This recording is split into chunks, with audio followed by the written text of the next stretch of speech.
का lecture basically accounting entries से मुताल्लक है। ये बुनियादी बातें कल डिस्कस की जा चुकी हैं। Statement of changes in equity क्या होती है, जिसमें ट्रांजैक्शंस विद ऑनर शो की जाती हैं, and non owner changes in equity refer to as total comprehensive income show की जाती हैं, जैसा कि रीवैल्यूएशन सरप्लस। ठीक है, इसकी एग्जांपल क्या है, रीवैल्यूएशन सरप्लस इसकी एक एग्जांपल है, और इसकी एग्जांपल प्रॉफिट आफ्टर टैक्स भी तो है, वो भी तो टोटल कॉम्प्रिहेंसिव इनकम का एक जुज है। और इससे मुतल्लक चंद एक और बातें भी अभी हम देखेंगे। तो ट्रांजैक्शन विद ऑनर अगर पे बात करें तो उसमें दो ही बातें आएंगी ट्रांजैक्शन विद ऑनर, जो कि मैंने नीचे भी अभी बयान कर दी हैं आपको। वो क्या है, एक शेयर कैपिटल आपको ऑनर से मिलता है, और दूसरा शेयर प्रीमियम की रकम आपको ऑनर से मिलती है।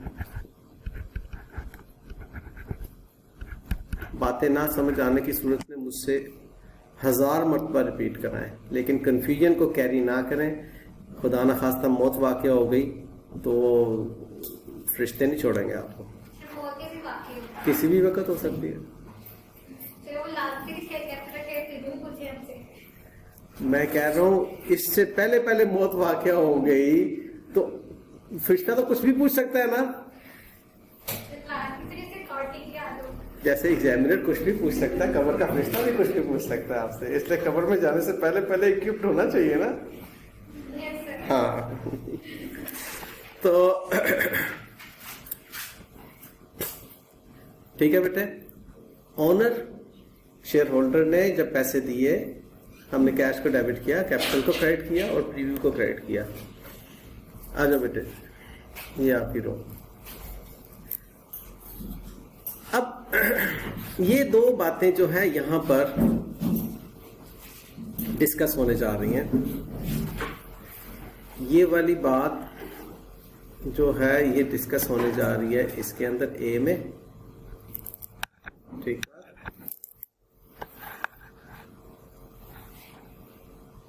और ये वाली बात डिस्कस होने जा रही है यहां पर बी में।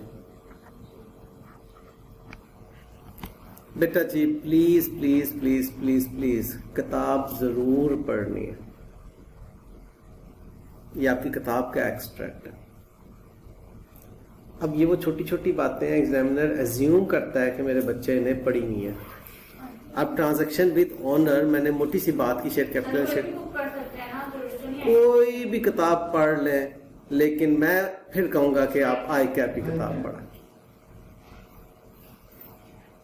ये मैं मियां अहमद फरहान पूरी जिम्मेदारी से कह रहा हूं, पूरी जिम्मेदारी के साथ, ठीक है। बाकी जो मर्जी किताब पढ़ ले, उससे भी आपको नेकियां मिलेंगी। Okay sir. जी बेटे, थ्योरी वाले क्वेश्चन भी आएंगे? जी बेटे, थ्योरी वाले क्वेश्चन भी आएंगे? बेटा जान मैं कहता हूं एक भी सवाल ना आए थ्योरी का।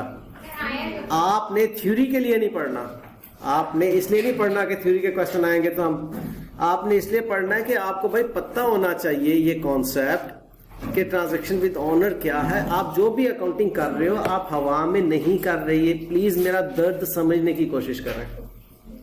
आप जो भी अकाउंटिंग कर रहे हैं हवा में नहीं कर रहे हैं, आप उसकी पूरी जड़ें हैं, उन जड़ों को आप किताब में पढ़ के आपको पता चल जाता है कि ये अकाउंटिंग क्या चीज है। अब ओनर्स इक्विटी कोई हवा में नहीं है कोई चीज, बल्कि बाकायदा एक कॉन्सेप्ट है जिसमें ऑनर के साथ जो डील किया हुआ है एंटिटी ने, उसको प्रेजेंट किया जा रहा है। अब ऑनर के साथ डीलिंग क्या है, मैं बहुत सादा जुबान में ये बातें कर रहा हूं, इसलिए प्लीज ना समझ आने पे बेशक दोबारा पूछें, लेकिन तवज्जो में रहें। ऑनर के साथ डीलिंग क्या है, ऑनर से कारोबार ने पैसे लेने हैं, और दूसरी डीलिंग क्या है, ऑनर के लिए कारोबार ने पैसे कमाने हैं। बुनियादी तौर पे तो दो डीलिंग्स है ना, बुनियादी तौर पे। अब दूसरी डीलिंग पैसे लेने हैं और जो पैसे कमाने हैं उनमें देना भी तो है ना ऑनर को। अब मैंने कल एग्जांपल दी थी कि आपके अब्बा जान आपकी बिजनेस के ओनर और आप अकाउंटेंट हैं उधर। अब बीइंग अकाउंटेंट आपने अब्बा जान से जितने भी पैसे लिए हैं वो कैपिटल है। और उसके बाद अब्बा जान के लिए कारोबार में आप मैनेजर भी हैं, अकाउंटेंट भी हैं, डायरेक्टर भी हैं, आपने बिजनेस को चलाया और प्रॉफिट बनाया। किसका है? 1 रुपया भी आपको एक्स्ट्रा नहीं देंगे आपकी तनख्वाह से ज्यादा। आप भला कहते रहे कि जी मैं आपकी पुत्री, मैं आपका लाडला, मैं आपका काका, मैं आपका सोना शहजादा, वो कहेंगे ना काका। वो वहां बोनस दे देंगे, सैलरी दे देंगे, ओवरटाइम दे देंगे, कमीशन दे देंगे, लेकिन प्रॉफिट का हिस्सा शेयर नहीं देंगे आपको, डिविडेंड नहीं देंगे आपको, ड्राइंग की आपको इजाजत नहीं होगी। वो किसका हक है? ऑनर का। ऑनर अब्बा है, अम्मा भी ऑनर नहीं है, सोल प्रोप्राइटर है। मेरी बात तो समझ रहे हो क्या कहना चाह रहा हूं?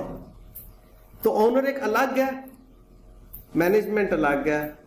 कारोबार को मैनेजमेंट चला रहा होता है, उस मैनेजमेंट ने उस कारोबार को जब चलाना है, उस मैनेजमेंट को तनख्वाहें वगैरह मिल रही हैं। अब ओनर के साथ क्या डील है? कारोबार ने ओनर से पैसे लिए कैपिटल के, उन पैसों को मशीनरी वगैरह खरीद कर तरीके से मैनेज किया, प्रॉफिट कमाया। वो प्रॉफिट किसका हक है? ओनर का। और अब ओनर को डिविडेंड दिया, तो ये भी तो ट्रांजैक्शन भी दोनों ही है ना। अब देखो ये क्या आप कहना चाह रहे हैं इन 2 बुलेट्स पे। ट्रांजैक्शन भी दोनों में क्या कुछ शामिल है? Share capital, share premium, redemption, उसके कैपिटल वापस करना, very rare. Redemption very rare.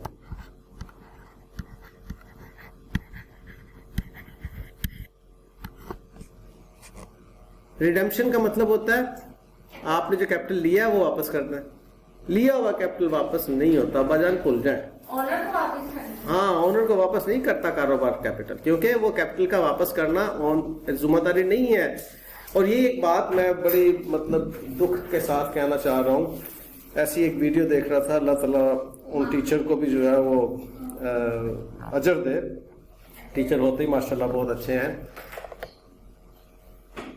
उनकी जुबान से शायद स्लिप ऑफ टंग था या दिमाग से स्लिप था कि उन्होंने कह दिया कि जी कैपिटल जो है लायबिलिटी है payable to honour.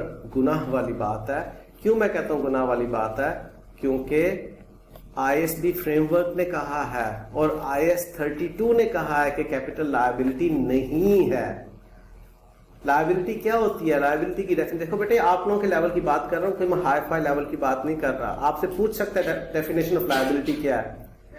Present obligation. Obligation का मतलब क्या है? पैसे देने हैं, वाजिबुल अदा पैसे देने हैं। जरा थोड़ा सा प्रोसेस करना मेरी इन सारी बातों को। पैसे देने हैं, कैपिटल के पैसे देने ही नहीं है तो कैसे लायबिलिटी होगी? कारोबार में मालिक से जो पैसे ले लिए हैं, कारोबार के मालिक को कभी वापस नहीं करने। इसलिए मैंने लिखा वेरी रेयर, उसकी रिडेम्पशन वेरी रेयर। बड़े स्पेशल सर्कमस्टांसिस कोई होंगे तब जाके कैपिटल रिडीम हो रहा होगा। सर मुझे आपसे बात पूछनी है, कि ऑनर आपको कैपिटल देता है कंपनी को, लेकिन उसके बावजूद वो कंपनी से लोन लेता है और जब कंपनी वो एक सेपरेट ट्रांजैक्शन है। कंपनी से लोन लेना, कंपनी को लोन देना एक सेपरेट ट्रांजैक्शन है, उसका सेपरेट डॉक्यूमेंट बनेगा। नहीं, लेकिन कंपनी के मुझसे पैसे दे डिविडेंड के तौर पे। जी बेटा, वो जो डिविडेंड है वो सेपरेट ट्रांजैक्शन है। वो एक किस्म का कंपनी उसके जो लिए प्रॉफिट कमाया कंपनी ने, उस प्रॉफिट में से हिस्सा दे रही है ऑनर को, प्रॉफिट्स में से दे रही है। अब ऑनर से कर्जा लेना एक सेपरेट ट्रांजैक्शन, सेपरेट डॉक्यूमेंट बनेगा।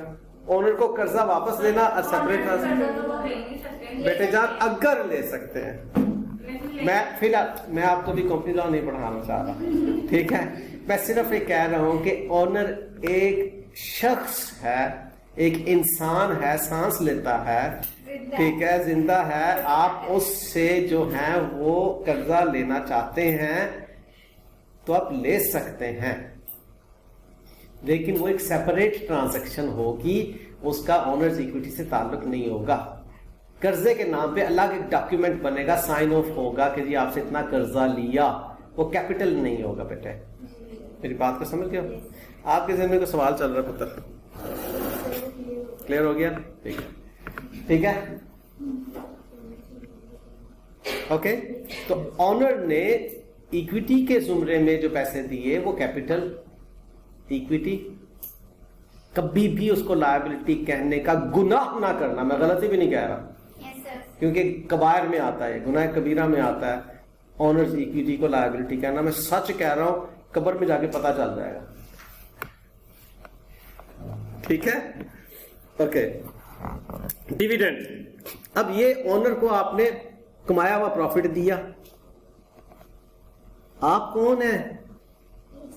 नहीं, अकाउंटेंट है, इंसान नहीं है। इसी तरह मैंने किसी से पूछा, मैंने कहा आप कौन है? कहता मैं मुसलमान हूं। यार आप ये हैं, ठीक है, अकाउंटेंट हैं। कहां पर बैठे हुए हैं? यस, ठीक है। और ये कौन है मोटू सा? ये ओनर है, मुछड़, ठीक है। अब पापा जी नहीं है ये, ठीक है, ओनर है, ठीक है, यस सर। ओके। लंबी लंबी मूछें हैं। अच्छा, बोल रहा हूं दोबारा, ये बातें इनको लाइट ना लेना बेटे जान, ये बहुत इंपॉर्टेंट बातें हैं। ये ऑल अदर्स कौन है? Employees, suppliers, customers, landers, share holder तो ओनर हो गया ना, नलायकनी। शेयर होल्डर तो आपका ओनर हो गया। शेयर होल्डर लिख देना ऑनर के। ये मैंने इधर लिखा है, ये इधर लिखा मैंने, ये लिखा मैंने, ओनर शेयर होल्डर कंपनी के केस के। Yes sir.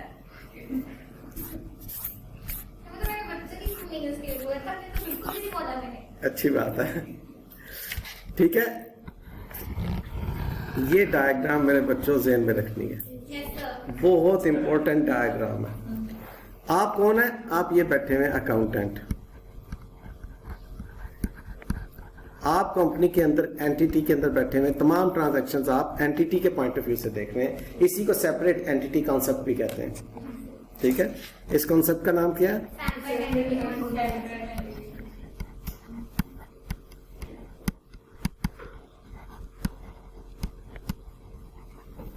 ये अकाउंटिंग का कॉन्सेप्ट है, लीगल कॉन्सेप्ट नहीं है।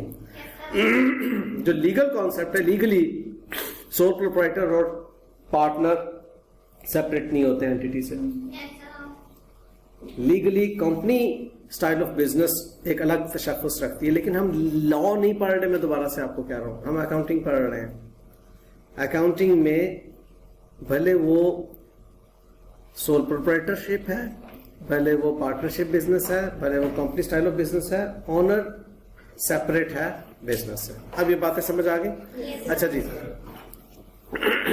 उसके बाद कंपनी जो है, मैनेजमेंट जो है, ओनर को बोनस शेयर्स भी इशू करती है और राइट शेयर्स भी इशू करती है। तो ये तमाम की तमाम ट्रांजैक्शंस भी ओनर है। और ये है टोटल कॉम्प्रिहेंसिव इनकम में ओनर के साथ, मतलब आपने जो ओनर के लिए प्रॉफिट कमाया या लॉस हुआ, ओनर सस्टेन करेगा ना उस लॉस को भी, या रीवैल्यू किया तो गेन या लॉस हुआ, ओनर के लिए है ना अल्टीमेटली।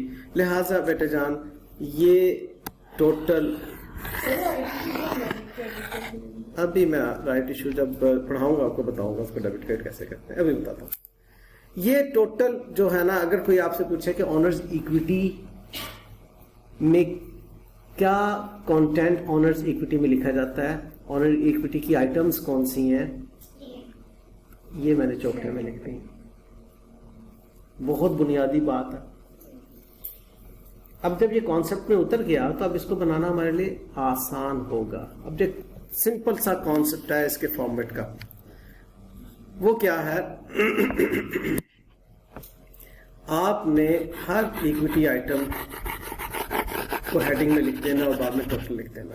कॉलम में 1, 2, 3, 4 जितने भी आपकी इक्विटी आइटम होंगे उतने कॉलम बना लेना।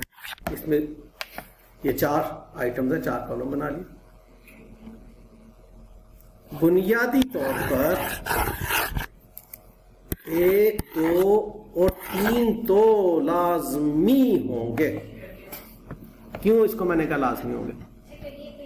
क्योंकि ऑनर से आपने जब पैसे लेने हैं, या यूं आप कह लें कि 2 तो लाजमी होंगे।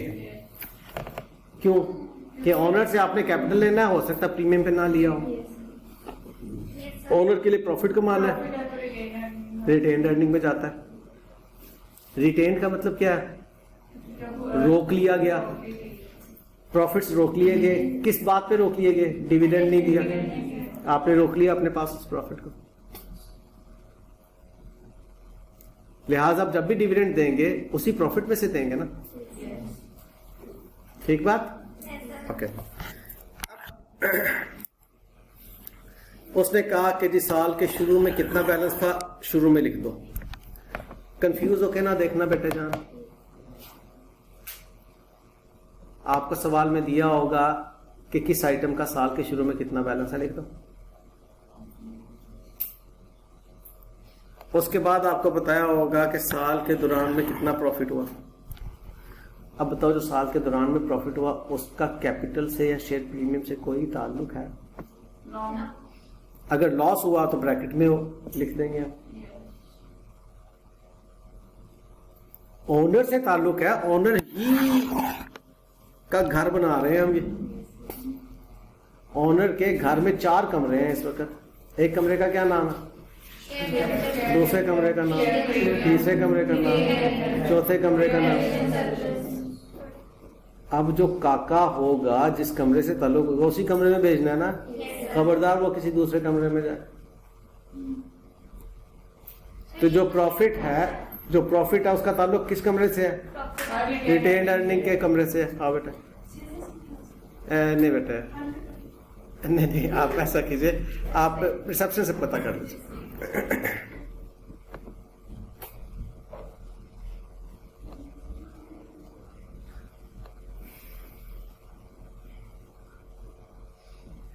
बड़ी बहन आपकी मेडिकल की स्टूडेंट है, पढ़ रही है, आप अकाउंटिंग के स्टूडेंट हो। आपका अलग कमरा है, आप ही का अलग कमरा है। वो पढ़ने के दौरान जाके दिखाओ ना उसके कमरे में।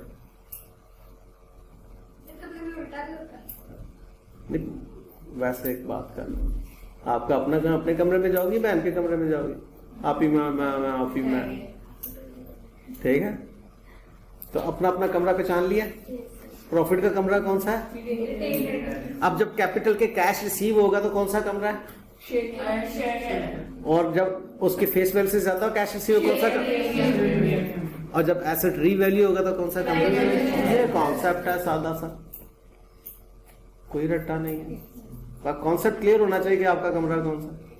जब पता चल गया मेरा एक कमरा है तो उसी कमरे में जाओगे ना। ठीक है, बस ये एक छोटी सी इलिस्ट्रेशन उसने कही कि जी, अब ये इलिस्ट्रेशन है, इसके पीछे कोई सवाल नहीं है इस वक्त, इसलिए इसको सिर्फ एंजॉय करना। हर शख्स अपने अपने कमरे में बैठा हुआ है। ओपनिंग डेट पे ये बैलेंस लेकर प्रॉफिट हुआ तो यहां पर लिख दिया और टोटल पे भी लिख दिया। हम ये भी देखेंगे कि जी टोटल में क्या उसका इम्पैक्ट आ रहा है। तो आपको अगर नहीं अच्छा लग रहा तो मैं यहां तक ऐसे करके येलो के साथ रुकता हूं और टोटल में मैं ब्लू के साथ काम करता हूं। जब बोनस इशू हुआ, अब ये मैं अकाउंटिंग इसकी बताऊंगा, लेकिन फिलहाल अकाउंटिंग से हट कर समझ लीजिए। बाकायदा अकाउंटिंग बताऊंगा, आज की तारीख में बताऊंगा और अभी चंद मिनट्स में बताऊंगा, लेकिन फिलहाल ये बात समझ लीजिए। ये बोनस अब किसको दे रहे हैं? ओनर। ये बोनस एम्प्लॉय को नहीं दे रहे, इसलिए पहले तो अपने दिमाग की इस खराबी को साइड में रखो, ठीक है? क्योंकि जेन में आता है ना जब बोनस, तो जेन में आता है बाबा को जो बोनस मिला था ईद के दिनों में, तो पता नहीं वो बोनस नहीं है। ये कौन सा बोनस है? जो शेयर होल्डर को देता है। कौन? कंपनी, ठीक है? तो इसका ताल्लुक शेयर होल्डर के कमरे से है ना। और दूसरी बात, बोनस क्यों कंपनी देती है? जब खुश होती है। कंपनी कब खुश होती है? जब प्रॉफिट ज्यादा होते हैं। तो दूसरा ताल्लुक इसके प्रॉफिट्स के साथ है ना। उधर से निकाला, उधर डाल दिया, बात खत्म। एंट्री को देखते हैं, डेबिट क्रेडिट को हम देखें। मेरी बेटी ऐड ये किया ना काका, ये ऐड किया, इसमें से लेस किया। प्रॉफिट्स में से बोनस दिया, आपको प्रॉफिट्स हुए, आप बहुत खुश थे, 60 मिलियन के पहले प्रॉफिट पड़े थे, 20 मिलियन के इस मरतबा प्रॉफिट पड़े हुए, 80 मिलियन के प्रॉफिट हो गए। आपने कहा यार 10 मिलियन शेयर होल्डर्स को प्रॉफिट्स बांट दो बोनस शेयर की शक्ल में, डिविडेंड या ड्राइंग की शक्ल में नहीं मैं कह रहा, शेयर होल्डर को ही दे रहे हैं ना, ताल्लुक शेयर होल्डर के कमरे के साथ है ना, हमने कैश में नहीं दिया उसको, शेयर्स की शक्ल में दिया उसे। कोई मुश्किल कॉन्सेप्ट की बात तो नहीं की मैंने, दिलो दिमाग में उतर गई, दिमाग में प्रोसेस होती है और दिल में हार्ड डिस्क में स्टोर होती है, ठीक है। तो दिल की हार्ड डिस्क अपनी बड़ी कर लो। राइट्स इशू क्या होता है? राइट मैनू बोल लेने दो जरा, ਤੁਹਾਡੀ मेहरबानी।